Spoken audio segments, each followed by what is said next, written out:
Ads లేకుండా latest episodes చూడండి.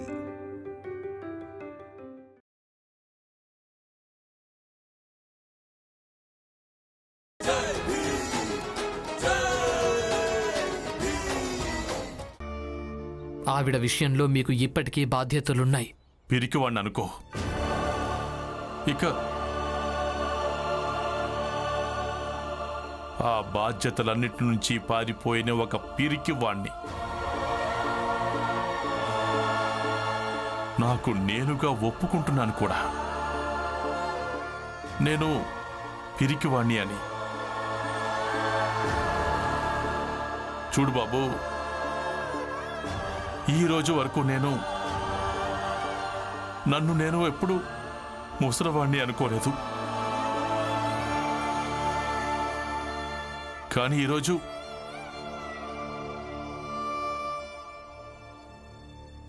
నేను ఎదురుగా చెప్తున్నాను, నేను ముసలివాణ్ణి అయిపోయాను.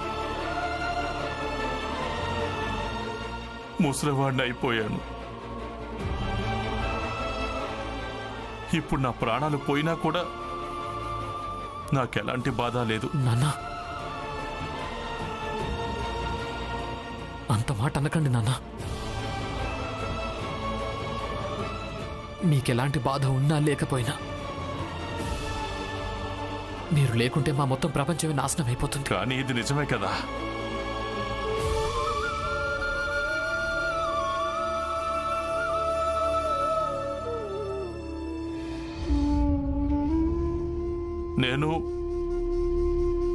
నేను ముసలివాణ్ణి అయిపోయాను. లేదు నాన్న, మీరు ముందు మంచినీళ్ళు తాగండి.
చేజాబాయ్,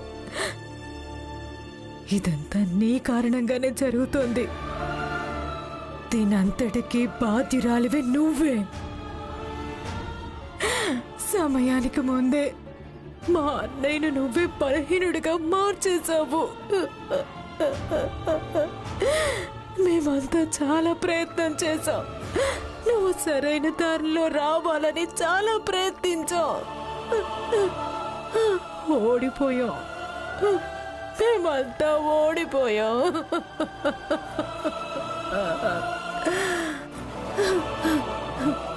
నువ్వు వెళ్ళిన తర్వాత ఇప్పుడే అన్నయ్య కొంచెం కుదుట పడ్డాడు.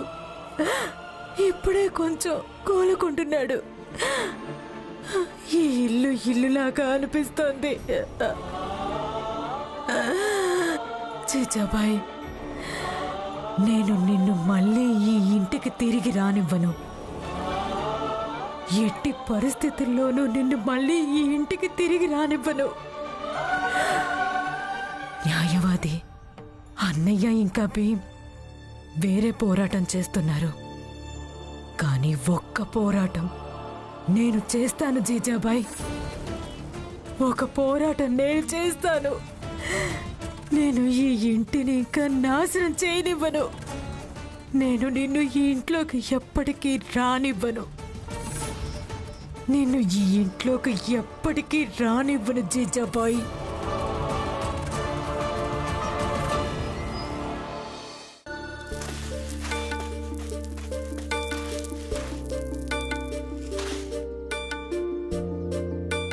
కరుణా,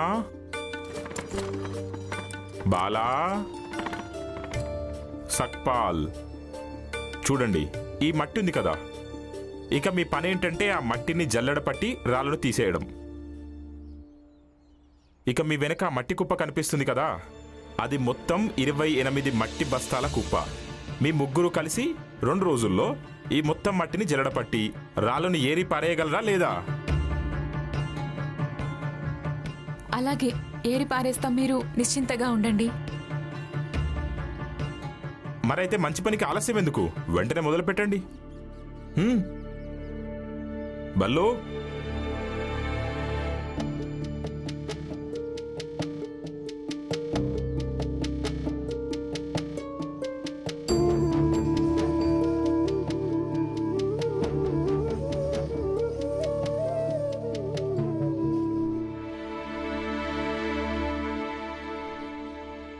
నువ్వేం చేస్తున్నావు భీమ్? వీటన్నింటినీ కలిపి ఒక మార్గం వెతకడానికి ప్రయత్నిస్తున్నానన్నయ్య.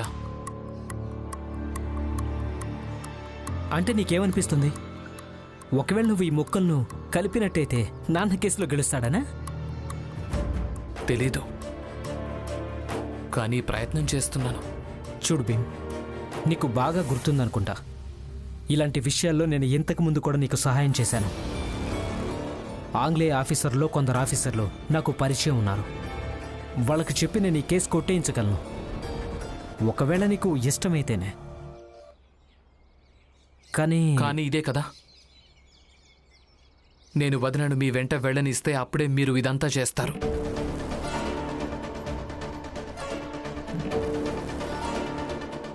అవును,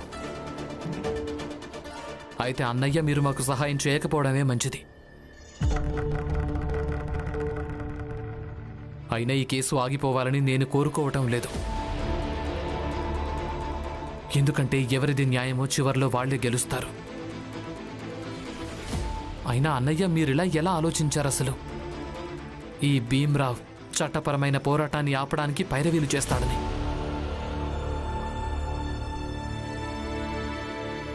రమ ఎప్పటి వరకు తిరిగి వస్తుంది? తెలీదు, పని పూర్తవగానే తిరిగి వచ్చేస్తుంది.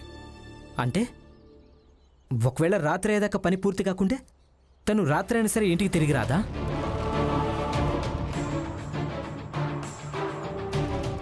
రాదు.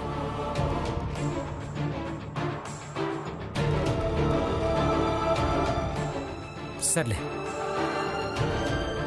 నేనే చూస్తాను.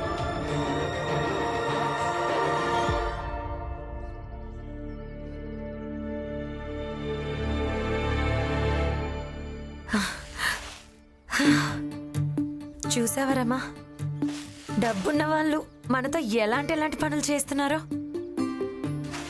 మట్టిలోంచి రాళ్ళు ఏరి పారేయించడం, ఇల్లంతా శుభ్రం చేయించుకోవడం. ఒకవేళ మన పేదవాళ్ళకి పని చేయాల్సి వచ్చుంటే మొత్తం ఇంట్లో వాళ్ళందరం కలిసి మనమే చేసుకునే వాళ్ళం.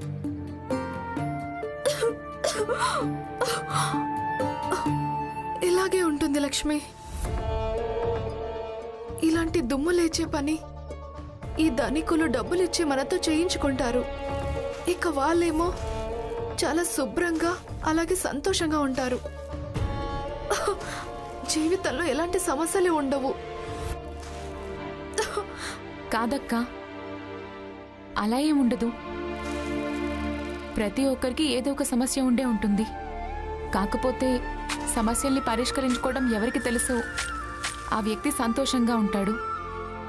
తను పేదవాడైనా సరే, ధనికుడైనా సరే. చూసావా అక్క, ఒకవేళ మీరు ఇలాగే మాతో ఉన్నారంటే రమా దగ్గర ఇలాంటి మంచి మంచి విషయాలు నేర్చుకోవచ్చు. ఈ రమ భీమ్రావు దగ్గర జ్ఞానం నేర్చుకుంటుంది, తర్వాత అందరికి పంచుతుంది. ఊరుకోండి మీరు.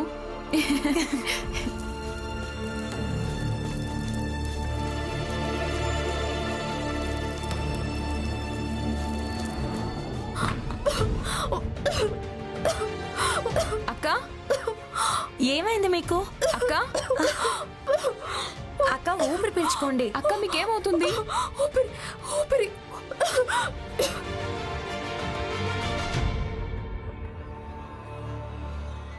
వీళ్ళు ఎక్కడికి వెళ్ళుంటారు?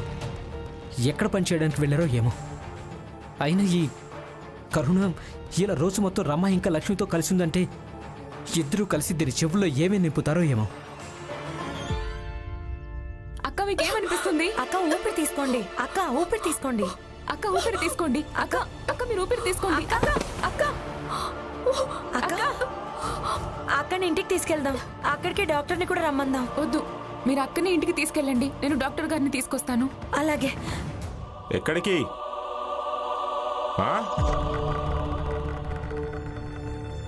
చూడండి, మా అక్కకు హఠాత్తుగా ఆరోగ్యం బాగా చెడిపోయింది. మేము నిమ్మను ఇంట్లో దించేసి వస్తాం. మరి నేనేం చేయాలి? దానికి నాకు ఇలాంటి సంబంధం లేదు. మీ ముగ్గురే చెప్పారు 2 రోజుల్లో ఈ మట్టి మొత్తం జల్లెడపట్టి రాళ్ళు తీసేస్తామని. మరి అలా ఇలా వెళ్ళగలరు? చూడండి, తన ఆరోగ్యం నిజంగానే బాగా చెడిపోయింది. మేము మీ పని తిరిగి వచ్చి చేస్తాం. తిరిగి వచ్చి చేస్తామంటే చూడండి, ముందుగా పని మొత్తం పూర్తి చేయండి, తర్వాత మీరు ఎక్కడికి వెళ్తారో వెళ్ళండి. తను ఎండలో కళ్ళు తిరిగి పడిపోయి ఉంటుంది, తనేం చావదు. అసలు మీరేం మాట్లాడుతున్నారు? చూడండి, 2 రోజులు సమయం తీసుకున్నాం కదా, రేపు మీ పని పూర్తి చేస్తాం. అక్క మరి రేపు పని పూర్తవకపోతే? పని మొదలు పెట్టక ముందు చాలా పెద్ద పెద్ద మాటలు మాట్లాడారు, ఇప్పుడు తప్పించుకుంటారా? తప్పించుకోవడం లేదు, రేపు మీ పని పూర్తి చేస్తామని చెప్పాం కదా. అరే పని సంగతి వదిలే. పని సంగతి వదిలేయి అంటే నీ ఉద్దేశం ఏంటి?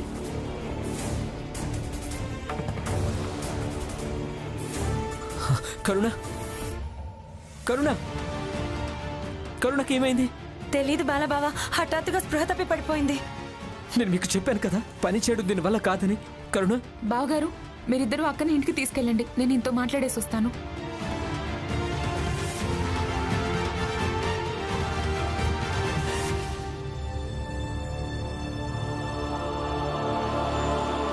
చూడండి, ఒకవేళ రేపు మీ పని పూర్తి చేయలేకపోతే అందుకు బదులుగా మీకు ఎలాంటి జరిమానా కావాలన్నా మేము ఇస్తాం.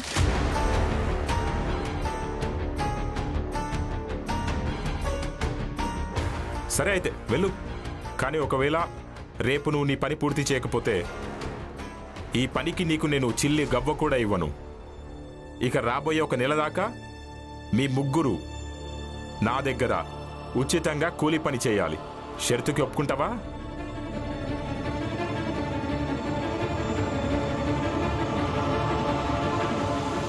భీమ్రావ్, భీమ్ త్వరగా బయటికి రా. నా భార్య పరిస్థితి ఎలా అయిందో చూడు. ఎవరైనా మనసును తీసుకురండి త్వరగా. వదినా, వేయండి. వదినకేమైంది? ఏమైంది తనకి? బాలా ఏమైంది చెప్పు. కరుణ, నేను నీకు చెప్పాను కదా దీనికి పని చేత కదని. దీని పరిస్థితి చూడు. భీమ్, నేను చెప్పింది నిజం. ఒకవేళ ఈరోజు దీనికి ఏమైనా జరిగిందో దానికి బాధ్యుడు కేవలం నువ్వే అవుతావు.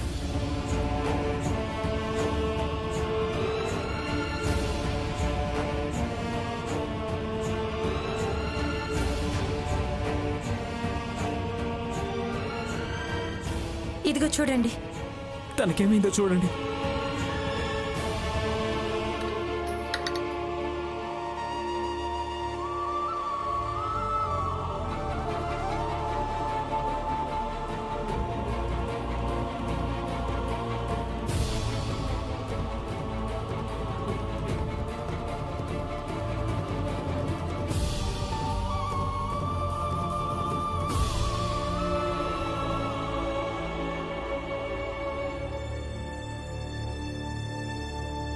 చూడండి, నేనిప్పుడేమీ చెప్పలేను. ఈమె పరిస్థితి చాలా విషమంగా ఉంది.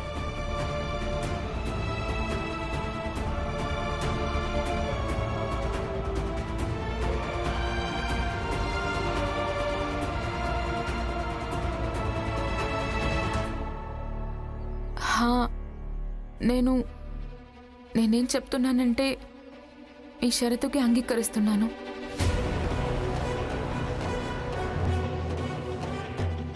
సరే అయితే నువ్వు నాతో రా.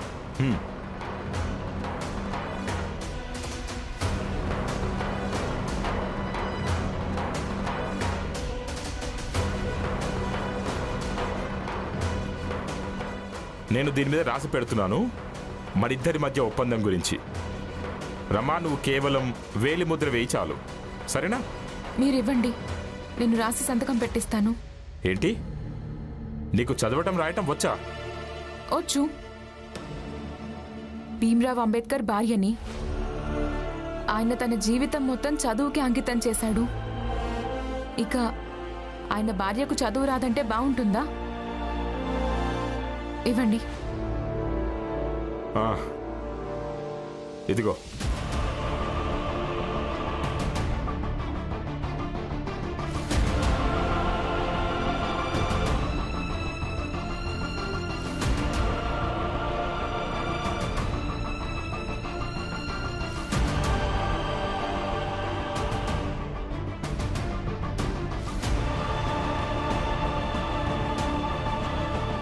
వస్తాను.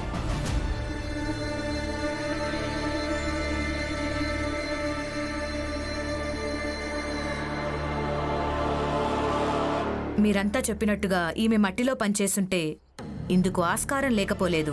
ఈమె దుమ్ముని తట్టుకోలేకపోయి ఉంటుంది. ఇక దగ్గుతూ దగ్గుతూ స్పృహ తప్పిపోయింది.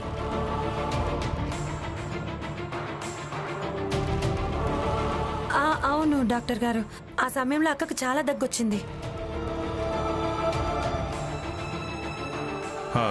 తనకు నయమైపోతుంది కదా?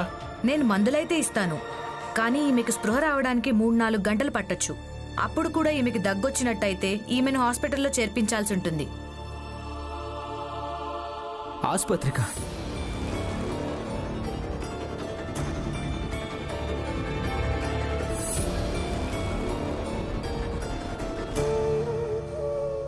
జేబులో ఒక్క అణ కూడా లేదు. ఇక ఆసుపత్రిలో ఎలా చేర్పిస్తాం?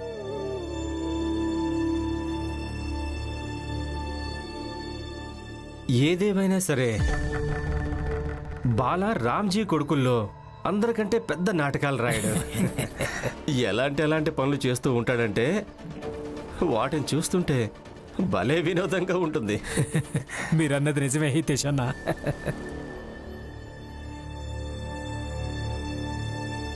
డాక్టర్ గారు, మీరు మందులు ఇచ్చేయండి. సరే.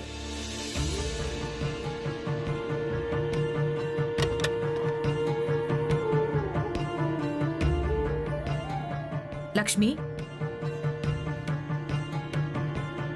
ఈ మాత్రలు నీటిలో కలిపి సమయం ప్రకారం తాగిస్తూ ఉండు. అలాగే తన్ని దుమ్ములోకి వెళ్లకుండా చూసుకోండి, లేదంటే తన ఆరోగ్యం ఇంకా చెడిపోతుంది. రేపు నువ్వు ఈ పని పూర్తి చేయకపోతే ఈ పనికి నేను నీకు చిల్లి గవ్వ కూడా ఇవ్వను. ఇక రాబోయే నెల దాకా మీ ముగ్గురు నా దగ్గర ఉచితంగా కూలీ పని చేయాలి. షరతుకి ఒప్పుకుంటావా?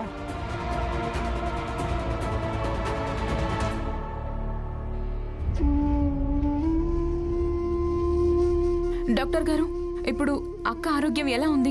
తనకు నయమైపోతుంది కదా? తనకు నయమైపోతుంది. మీరేం కంగారు పడకండి. ఇక మిగతా విషయాలు మీ ఇంట్లో వాళ్ళకి చెప్పేశాను. నేను బయలుదేరుతాను. ధన్యవాదాలు.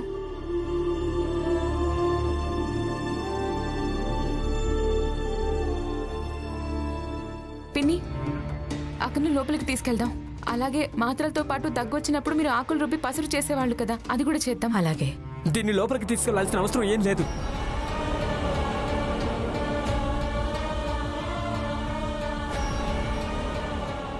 డాక్టర్ మాత్రలు ఇచ్చింది కదా, వాడితో దీనికి నయమైపోతుంది. ఇక దీనికి నయమైన తర్వాత దీన్ని ఇంటి లోపలికి కాదు, నాతో పాటు ఇంటి బయటకు వస్తుంది. నా భార్య నేను ఇక్కడ చనిపోమని వదిలిపెట్టాను.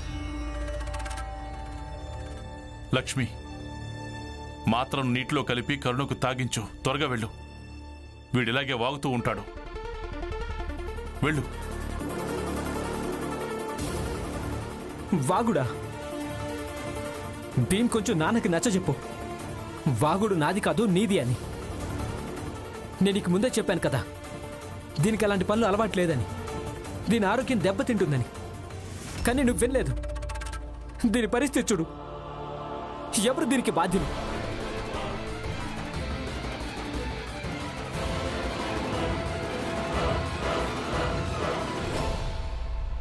నువ్వు నీ తప్పుని అంగీకరించవని నాకు తెలుసు. ఇప్పటికీ నీ నిర్ణయం గురించి నీకెలాంటి పశ్చాత్తాపం కలగడం లేదనుకుంటా. ఇప్పుడు కూడా నాకు ఇదే చెప్పడం ప్రయత్నిస్తున్నా, నీ నిర్ణయం ఎలా తప్పు కాదు అని. అసలు ఒకవేళ భీమ్రావుకు కొంచెమైనా అర్థమైనట్టయితే ఏదైతే చేస్తున్నాడో అది తప్పని, అప్పుడు ఈ బస్తీలో జరిగే అనర్థాలన్నీ చిటికెలో అంతమైపోతాయి. హితేష్ అన్న విషయం ఏంటంటే జోకు అన్న, భీమరావుకు ఎంత ఎక్కువ స్వార్థం ఉందంటే, ఎంత ఎక్కువ ఉందంటే తను తీసుకున్న నిర్ణయం సరైందని రుజువు చేయడం కోసం తను ఎంతకైనా తెగించగలడు. ఏ జోకు జనార్దన్, ఎక్కువగా మాట్లాడొద్దు. భీమ్ మనందరి కోసం ఎన్నో పోరాటాల్లో చాలా సహాయం చేశాడు. ఇక మీరంతా తన్నే స్వార్థపరుడు అంటున్నారా? సిగ్గు అనిపించడం లేదా మీకు?